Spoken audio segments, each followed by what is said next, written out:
Aadhaar card ప్రతి ఒక్కరికి గుర్తింపుగా ఈరోజు ఆధార్ కార్డు తీసుకొచ్చినాం.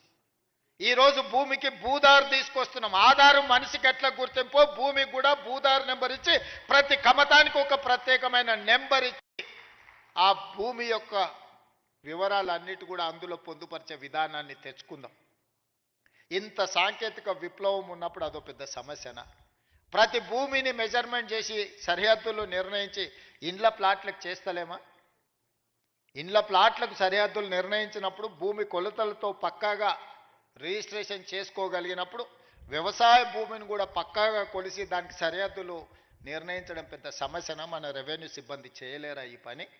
దీన్ని మనకు అసాధ్యమా? తెలంగాణ రాష్ట్రం సాధించిన రెవెన్యూ సిబ్బందికి భూమి హద్దులు నిర్ణయించేది తెలంగాణ రాష్ట్ర హద్దులే నిర్ణయించగలిగిన రెవెన్యూ శాఖ సిబ్బంది భూమి యొక్క హద్దుల్ని నిర్ణయించడంలో పెద్ద సమస్య ఏముంటుందని నేను అడుగుతున్నా.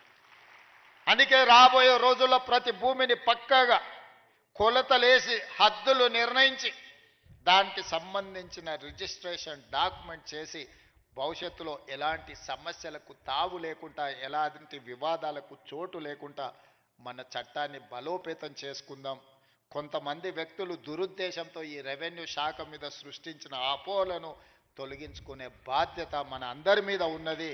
మీలో ఒకటిగా నేను మాటిస్తున్నా, మనం ఏ తప్పు చేయొద్దు, చట్టాలను పకడ్బందీగా అమలు చేద్దాం. చట్టాలు చేయడమే కాదు, అమలు చేసే విధానంలోనే అసలు ఫలితాలు ఉన్నాయి.